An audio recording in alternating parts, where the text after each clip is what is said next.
Hello po, magandang gabi. Ayan, try natin i-vlog ng gabi. Actually, itong Unity sir is patapos na po siya. Ayan, ang ganda po. Oh. So sir, lahat po ng ilaw nyo is gumagana na dito sa may poste. Pero yung isa po dun sa may dulo, gagana lang po siya pag may na-detect siya na motion. Ayan. So, yung ilaw po pala ni sir, kaya last time hindi gumagana is naka-sensor. So, tinanggal po ni Ray yung sensor, pero dun sa isa hindi matanggal, kaya, pero gumagana pa rin naman. So, okay na po siya. Tapos, yun din pong ilaw natin sa Kisame ni Lumina, okay na. Pinlights lang po yan. Ayan, picture natin. Then, yung buong exterior po is na retouch na rin po namin yan. Pero may nakita pa ako dun sa taas, oh. Ayan. Siguro papahaguran ko na lang yan ng pintura bukas. So, let's go. Start na po tayo. Hindi pa naman to totally tapos kasi may mga kalat pa sa loob. Pero ito po yung main gate ni sir na folding. Ayan. So, bali parang mag-tour na tayo ng pakonte, pero parang mahaba to. Ayan, katulad po dun sa project ko sa phase 3. So, nailagay na rin po namin yung drainage. Ayan. Ayan siya, nakabit na. So, ang haba ng pinaka-drainage, di ba? Ayan, oh. So, umilaw siya kasi na-detect nga ako. Pero ito po is hindi siya solar ha, kasi nakatap po yan sa kuryente. Kasi yun nga, may sensor kasi siyang kasama. So akala namin nakakabang bumili sa online. Pero yun nga, kailangan lang natin ayusin din talaga. So bali itong gate natin is folding po ito. Folding. So yung design, sinadya po namin pa ganito para hindi ko mabuksan. Hindi ko siya kayang buksan. Pero dito na natin ilulusot yung pinakakamay natin. Kasi may pintura nakaano. So, ito po, 4 na tupi. 4 na fold po yan. Tapos, naglagay din po tayo ng mga tulis. Yan, para hindi po sampahan yung ating gate. Ang ganda. Ayun, ang ganda niya, oh. So, ito, first time din namin gumawa ng poste na paikot yung tiles at saka yung ating moldura. Ayan, request ng may-ari. So, nag-additional kami dito. Kasi medyo matrabaho po yung tiles. Hindi po kasi kami nagta-tiles ng paikot. Pero since yun ang request ng may-ari, nagpa-add po kami ng lever gawa na matrabaho po kasi ang lahat naka 45 degrees cut. Tapos ayan, na-install na rin po yung address plate. Ayan, okay na siya. So, ang ganda ng pagka-curve. Pati po sa roofing. Ayan. Dito na lang po tayo papasok sa ating pedestrian gate. Ayan. So, dito sa kabilang side, bawal naman din siyang harangan. So, open lang. Doon lang sa kabila ang pwede. So, ganyan lang po ang itsura niya. So maganda, malaking bagay din na nagpalagay si sir ng ilaw doon sa taas kasi maliwanag siyang tingnan kung halimbawa dito hindi mo gagamitin yung ilaw. So dito, step na lang po yun nilagay namin. Ayan. So dito po sa loob, gumamit po kami ng 40 by 40 garage style. Ayan. Tapos ito yung gate natin, no. Ayan. Ganyan po siya. Tapos, pwede po tayo maglagay ng padlock dito. Ayan po. So, pagdating naman sa pintura ng ating gate is white, black, tsaka po, tawag dito, gold. Ayan. Tapos dito, sa may ceiling natin, sila sir po ang bumili ng mga accessories nila. So, ito is 2, 4, 6, 7. Ayan, kasama po dito. So, hindi naman kailangan ng sobrang daming ilaw. Depende pa rin sa nagpapagawa. Pero, ma-advise po namin kung gagamit kayo ng metal spandrel. Mas maganda pong surface type ang gamitin nating ilaw. Huwag pong pin lights. Kasi meron pong design yung ating yung ating metal spandrel. So, sayang kung uukain lang natin o bubutasan. So far, ito po yung pinakamalaking nagawa namin. Kasi yung kay teacher pala yung pinakamalaki. 62 yung kay teacher. Ito 60. Yan.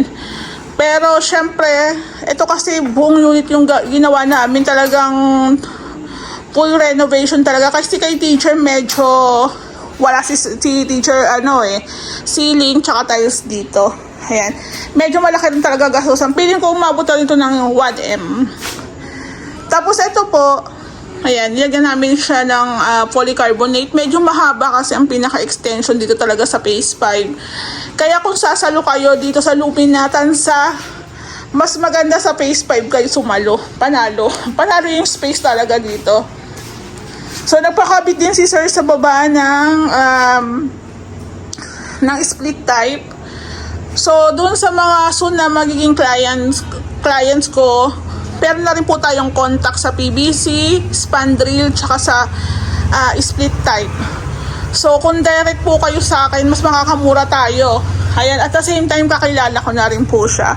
So, ako nakikipag-usap po ako para kahit paano maging mabilis po yung proseso ng renovation. Siguro kung bibigyan ako ng kahit konting pang merienda, okay na yon. Pero the rest na papatong ako, wala po. So, dito may pasadya kaming sukalo. I think dito yung washing ni ma'am. Not sure lang or meron silang aso. Pwede rin kasi maganda rin to para hindi po sabog yung tubig dito. Ayan. So meron din tayong gripo na nilagay dito. Ayan, okay na.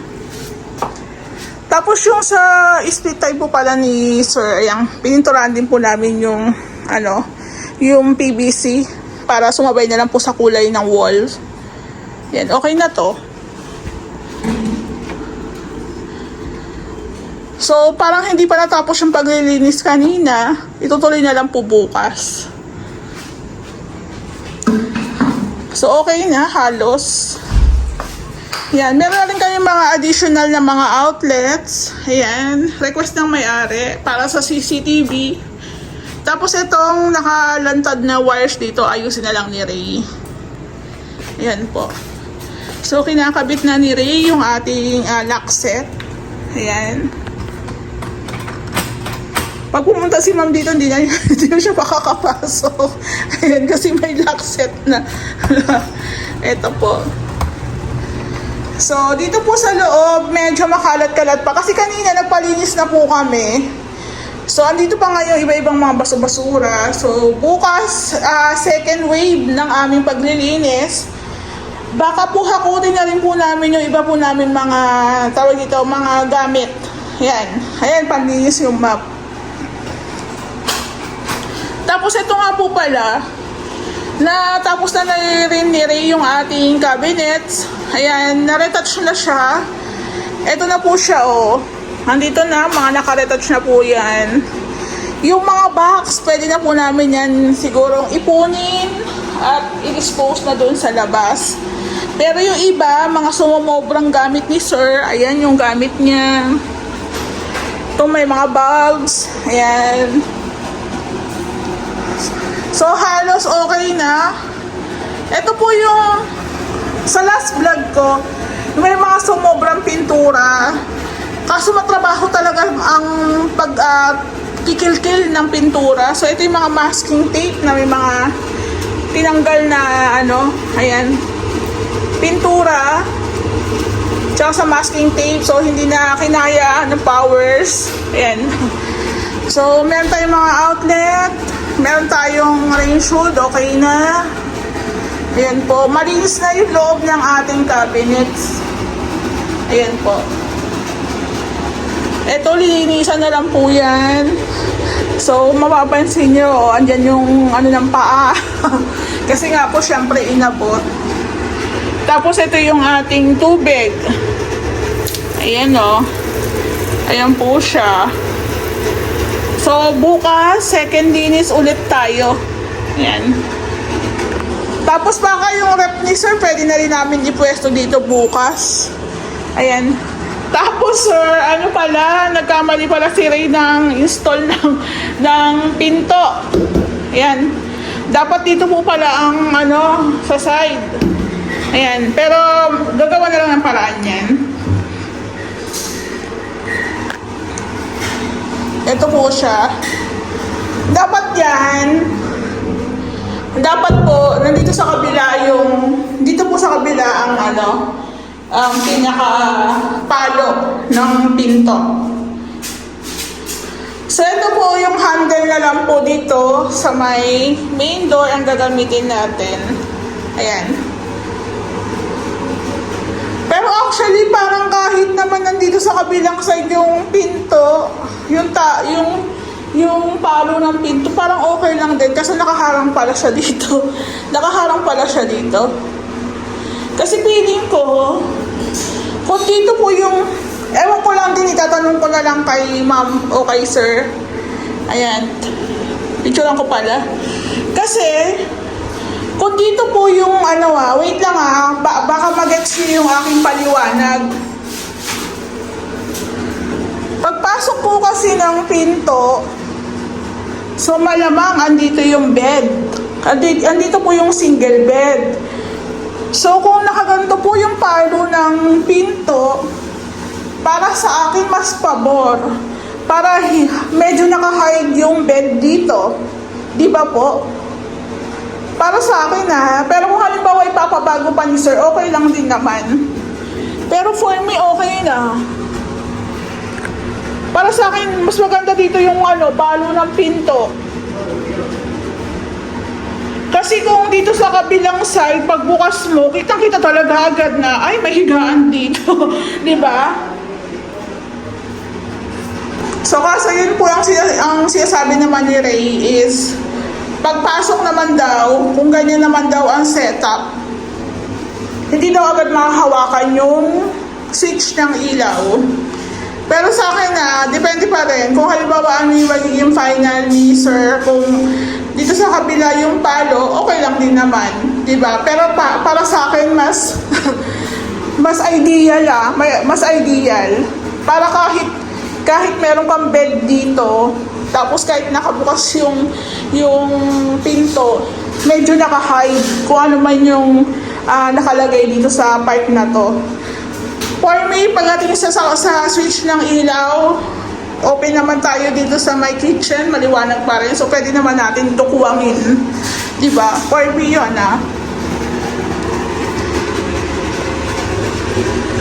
Ayan po. So, dito sa part sa baba, ayan, hindi pa talaga siya totally natapos linisan. Ayan, meron pa sa baba. At tanggalin na lang po yung masking tape. Tapos dito rin po. Ayan. Ay, basa pa po ata. Ayan. Ayan po. Ayan siya. O, diba? Tapos, yung takip po dito, ikakabit na lang yan. Ayan. Tapos, okay na. So, itong full out, ikakabit na lang din yan. Ayan. Ito pala, ibaba natin yung ating, blinds.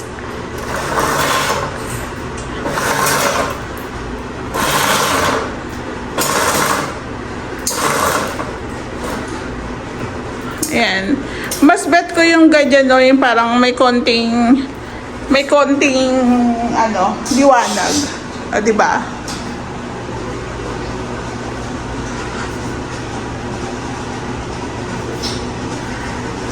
Napansin ko lang yung tunog po. Pansin niyo yung tunog ng exhaust. Yung binibili po kasi namin sa Lazada, medyo tahimik lang. So, ang brand po nito is Crotto. Yung Crotto, tsaka yung isa, yung Omni, parang ang lakas po ng buga ng motor. Maingay. Naiingayan po. Parang annoying yung sounds. Yan. Tapos, dito naman po sa may bathroom. And okay na po dito. Ang kulang na lang yung breaker po ng ating heater. Ayan po. So ito sir, meron ka pang isang isang set ng shower. Kaso meron ka rin para sa heater. Ayan. Tapos ang parang pinaka-bidet nyo is ganito. So sabi ni ma'am, ilipat mo daw dito sa kabila. Kaso wala tayong paglalagyan ng paghuhukan ng bidet. Tapos, yung water, pwede po tayo doon connect sa valve. So medyo may conflict lang sir kung ito po kasi yung in-install dito ni Ray. Ayan. So wala po tayong kakapitan ng ating bidet. Meron pa si sir dito set ng shower black. Ito naman po yung ating ayan o. Ayan po siya. Meron pa si sir set ng shower dito. Ito. So kung gusto ni sir ipakabit yun, i-move namin to. Kasi parang parang marami na pong ilalagay. So, paano po kaya? Pag ilalagay po namin yung shower set, i-move po namin tong doon, heater. Ayan, dalawa kasi, ewan ko lang kung natandaan ni sir to. Kasi actually, pwede na po ito Pwede na po ito, pero parang sayang naman tong shower set natin kung di natin ilalagay. Ayan o. Ayan po siya. Ganda pa naman, black gold. Ayan po siya oh.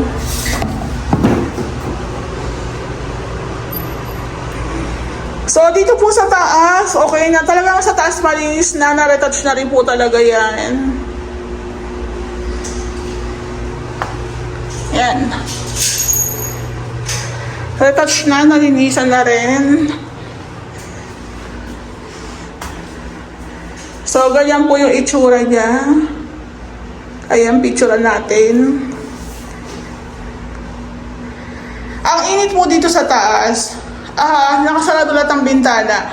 Kung ito po hindi naka-PVC panels, hindi naka-insulation, siguro sobrang init pa. Kasi, actually, parang wala na siyang, sarado talaga siya, totally sarado. So, mainit. Ayan, ang ganda na. So, sa may mga unit na Angelic Tan House, ganito po yung itsura niya. So, mas ma-advise po namin o suggest na pag ganito lang po kaliit yung room, mas maganda pong magpa-customize kayo ng bed. Katulad po ng nasabi ko. So, abangan po natin kung halimbawa sila sir po is magpapakontinue ng bed frame. So, let's see. Sila po kasi wala silang problema pagdating po sa paglipat kasi meron po silang unit sa phase 2. So, while waiting magawa yung bed frame, pwede pa sila maghintay. Ayun. Ayan siya, oh. Ayan. So, sa pinakagawa po namin, may mga nilalagay na rin po kami mga additional outlet. Kumbaga, parang kompleto na rin talaga. Ayan. So, kung mapapagawa naman sila ng built-in, pwede naman po yan dito. Pero, parang ang peg lang po yata is hanging cabinets lang. Ayan. So, again, pagdating sa setup ng ilaw, pwede pong isang center light. Ayan, tricolor kung gusto nyo. Pwede rin pong 4 na pin lights. Ayan, para balance. Ayan, iba rin po pala yung timpla niya pag nakaano rin pala. Ayan. Ayan po. Maganda rin po pala. Actually, maganda yung tricolor. Ayan, no? Ganda. So, mas suggest ko rin po talaga, kada room, merong window type na AC. Separated. Tapos, pagaling sa baba, split type. Mas okay po yung ganon. So, pag ganito naman po, tawag dito, sabihan nyo na rin po kami na mag-abang na para sa TV, ayan, antenna, additional outlet. Dito po yata yung TV nila. So, eto, ako talaga, sir, masasuggest ko talaga sa inyo, magpa-customized bed na lang po kayo. Kung mahihintayin nyo po yung gawa namin, much better po yun. At least, kahit paano, sigurado po kayo talagang kasya, magagawa ng maayos. Kasi dun sa mga nabibili, standard po yun. Tapos kung halimbawa, dito naman gusto nila built-in cabinet o kaya hanging cabinets, pwede rin naman. Ayan. So, syempre, pagdating po kasi sa mga woodworks, medyo mahal po talaga ang labor, gawa ng mas matrabaho. Yung preparasyon niya mas mahaba. Tapos, syempre, yung finishing, lalo na yun, matagal din po kasi pag finishing. Ayan po, tabi po. So, nagpapasalamat din po ako dito sa bahay kasi nga po, ako talagang ganon. Nagpapasalamat ako kasi naitawid namin ng maayos, maganda, ayan. Basta ako talagang tumagal lang gawa ng marami talaga kaming projects. Ayan, thank God. So, doon po sa mga nag-PM sa akin sa page, pasensya na, lalo na po yung malalayo. Kung pwede ko lang po lahat kuhanin, kinuha ko na. Ayan. So, hindi ko na po explain lahat kasi halos same lang din naman po sa mga nakaraang finishing namin. Pagdating dito sa taas, naka-tiles tayo. Mas advice namin ang tiles kesa po sa vinyl. Kasi minsan ang flooring, hindi pantay. May paalon, may lubog, may umbok. So, kung vinyl yun, mas matrabaho din.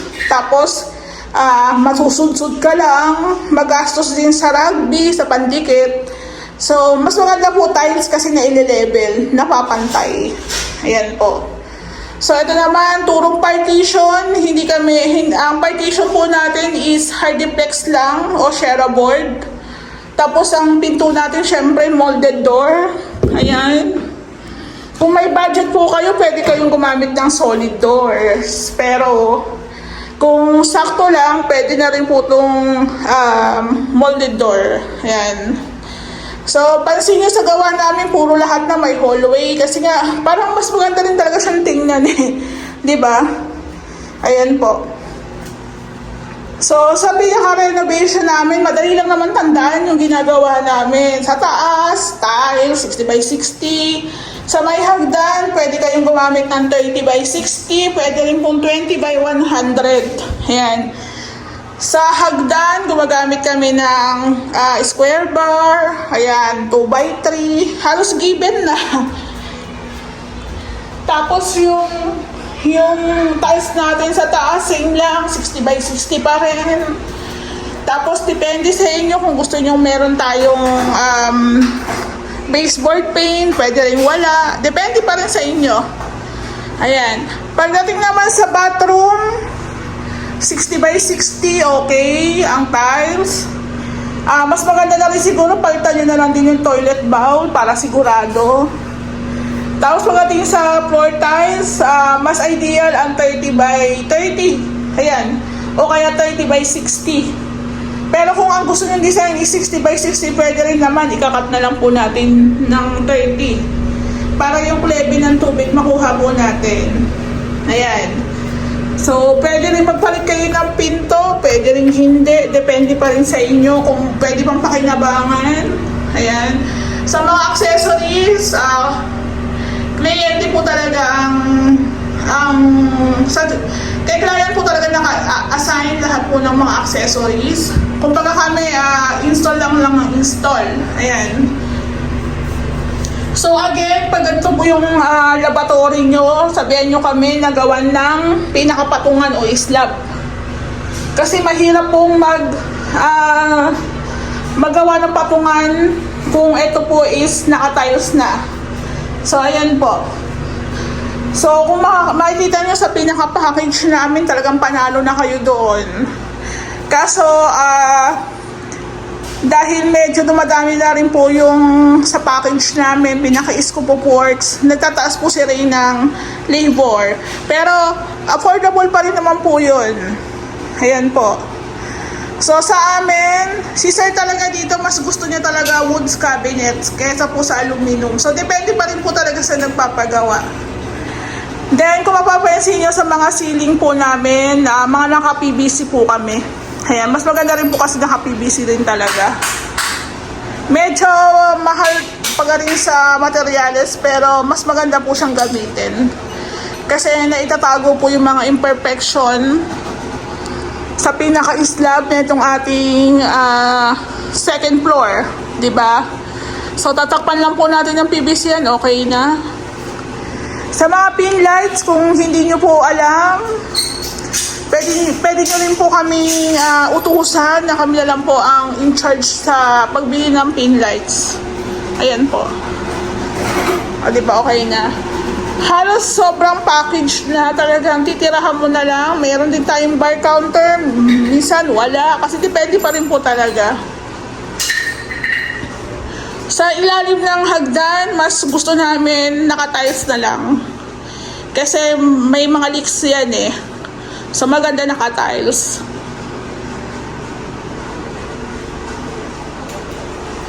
So dito rin, ibaba rin natin yung ating blinds. Bali maglilinis naman bukas, ano na lang natin bukas ulit. Balik na lang natin ulit. Ayan, para maganda lang ang ating vlog. So again, kaya po may mga kalat-kalat pa kasi hindi pa po tapos yung aming paglilinis. Ayan, so medyo maingay lang din talaga ang exhaust. So dito, okay na. Dito yung ano nila eh, dining set nila. Malit na pamilya lang naman sila, kaya saktong-sakto lang din yan.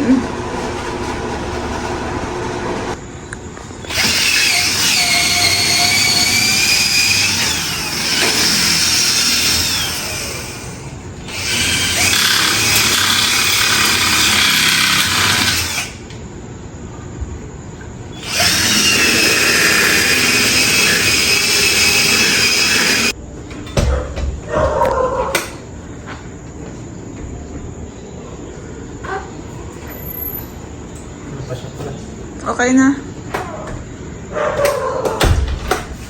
Okay na yung ating lock set. Ayan yung lock set nila, ma'am. So mas maganda po yan kasi na isang susi lang, tapos yan na may double lock na siyang kasama. So si ma'am, pag pumunta siya dito, di siya na makakapasok. Hindi siya makakapasok. Ayan, so i-retouch po natin yan. Ayan. Ayan, isang susi na lang. Smooth na smooth din, syempre. So, bali, parang nag-PM po yata sa akin yung magsusukat ng screen door. So, baka po bukas, sukatan. Then, may napili na sila, ma'am, na design ng screen door. So, ang screen door po dito is nag-rate po ng 5K pataas. Depende po sa design. Depende rin sa kulay. Baka kinuha na nila. 3-4 yata yan. Ay, makakapasok pala si ma'am kasi kinuha na nila yung ibang susi. Ayan. So, bali may spare na po sila. So ako mas preferred ko po yung gusto niyo yung ganitong klase ng lock set. Happily na po yung gamitin nyo. Kasi saktong-sakto po siya sa butas ni Lumina. Sa butas ng pinto ni Lumina. So ito, tingnan niyo to. So i-retouch na lang po namin yan. Din ito rin. Pero otherwise, pa rin siya. Saktong-sakto pa rin po siya. Meron kasing ganitong lock set na kita po yung butas kasi nga hindi siya sakto. Unlike po dito, talagang sakto siya. Ayan. So ito, natanggal na tuklap. Nilagyan na lang po namin ng polytop. Then retouch po ulit. Ayan. So okay na. Ayan po yung kagandahan sa double lock. Ayan. Ayan, kita nyo naman yan. Ayan po siya. Since hindi lang siya sasakto dito, kaya binawasan ni Ray. Ayan, pero i-grind po namin yan para mawala rin yung mga ano. Ayan, retouch tayo dyan. Retouch.